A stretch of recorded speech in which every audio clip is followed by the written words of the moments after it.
জামাত ইসলামী পীরগঞ্জ উপজেলা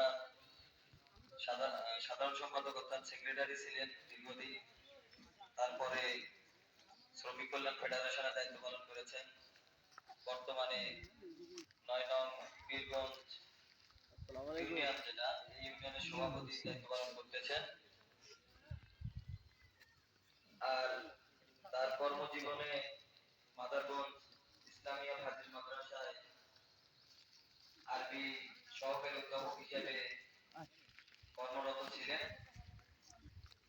এই ৩ সেক্টর থেকে শুরু করে আবার উনি ৯০ সাল থেকে ১৪ সাল পর্যন্ত উপজেলা পরিষদ মসজিদের ইমামতির দায়িত্ব পালন করছেন। মাঝখানে স্বৈরাচারের কারণে দীর্ঘদিন মসজিদে যেতে পারেন নাই। পরবর্তীতে ৫ তারিখের ৫ আগস্টের পর আবার মসজিদের থেকে নামাজ পড়াইলেন ওখানে। এই ৪টা সেক্টর থেকে শুরু করে তার চলাফেরার মধ্যে যদি কথার মাধ্যমে কারো মনে কোনো কষ্ট দিয়ে থাকে, আমি এই মহোদয়ের পক্ষ থেকে আপনাদের কাছে ক্ষমা চাইছি। আপনারা সবাই ক্ষমা করে দিবেন তো? কোন কাজের মধ্যে যদি উনি আপনাদেরকে কষ্ট দিয়ে থাকে, সেটার জন্য আমি ক্ষমা চেয়ে নিচ্ছি আপনাদের কাছে। আপনারা সবাই ক্ষমা করে দেবেন তো? আর ওনার যে দেনা পাওনা আছে, আমরা পারিবারিকভাবে সিদ্ধান্ত নিয়েছি, আমরা সেগুলো পারিবারিকভাবে পরিশোধ করব। আপনারা, আমি, তার বড় ছেলে মাসুম বিল্লাহ, আমার ছোট ভাই মুজাহিদ, তারপর আমার দুলা ভাই আছে, আমার চাচা আছে মশিউর রহমান শাখা। আপনারা আমাদের সঙ্গে যোগাযোগ করবেন। আমরা পারিবারিকভাবে তার যে ঋণগুলো আছে সেই ঋণগুলো পরিশোধ করব ইনশাআল্লাহ।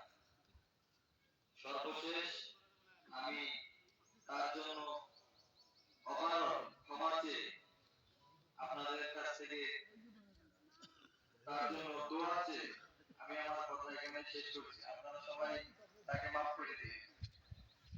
আসসালামু আলাইকুম ওয়া রাহমাতুল্লাহ।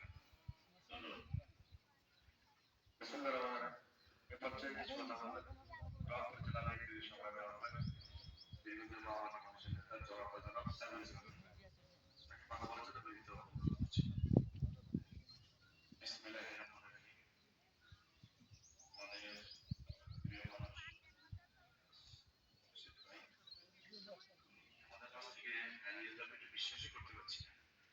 রাত্রে সকালে এই খবরটা পাওয়ার পরেই ওনার ছেলের বিয়ে ঠিক আসছে, কথা হয়েছে। ওদের মাছ থেকে হারিয়ে গিয়েছে, যেটা আমরা জেলা বিএনপি আমরা খুবই খুবই শোকাহত। যারা উপস্থিত হয়েছে পরিবারে তার শোকান্তি জামাত ইসলামের গ্রামবাসী সবাই। আমার মনে করি দীর্ঘ জীবনের বিরুদ্ধে সংগ্রাম করেছি, যুবযোদ্ধা ছিল, দুনিয়া থাকা মানুষ পাশে ছিল, সাহস জুগিয়েছেন। এই বয়সেও অত বড় শক্তি নিয়ে জীবনের বিরুদ্ধে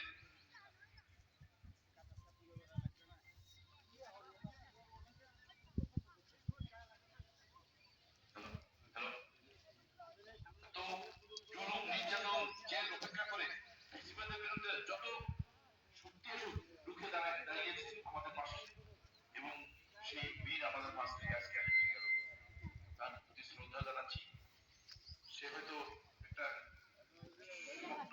সম্প্রীতির বাংলাদেশ দেখার প্রত্যাশা ছিল, সেই যোদ্ধাকে আমরা হারিয়েছি। তার ইচ্ছে, তার যে শ্রম, তার যে কষ্ট, তার পরিবারের অনেক সমস্যা অপেক্ষা করেও আমাদের পাশে ছিলেন। তার স্বপ্নটা বাস্তবায়ন করা আমাদের সকলের দায়িত্ব, কর্তব্য মনে করি আমরা। আসুন এটাকে আমরা সবাই ক্ষমা করে দিই, সবাই মাফ করে দেন, আলহামদুলিল্লাহ। আর নিঃসন্দেহে ভালো মানুষ ছিল, কেমন মানুষ ছিল, বিপদ আমাদের পাশে দাঁড়ায়। যে মানুষটি প্রত্যেকটা মানুষের সম্মিলিত করে মেসেজটা আমাদের কাছে দিলেন সকালবেলা উঠে, সে মানুষটি হারালাম।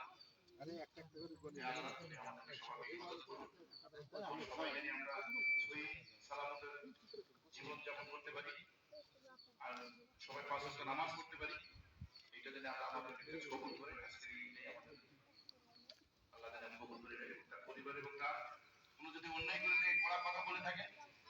সবাই আমরা আমাদের দলের পক্ষ থেকে আমরা আপনাদের কাছে ক্ষমা চাই তার পরিবারের পক্ষ থেকে। আল্লাহর রাস্তায় সবাই ক্ষমা করে দিবেন। ধন্যবাদ সবাইকে। আসসালামু আলাইকুম। বারাকাল্লাহু ফিকুম ভাই সাইফুল ইসলামকে। এখন আমরা জানাজার জন্য দাঁড়িয়ে যাই। মরহুমের জানাজার সালাত ইমামতি করবেন মাইয়েতের বড় সন্তান মাসুম বিল্লাহ। এজন্য আপনারা যারা মাটিতে ছুটতে ময়দানে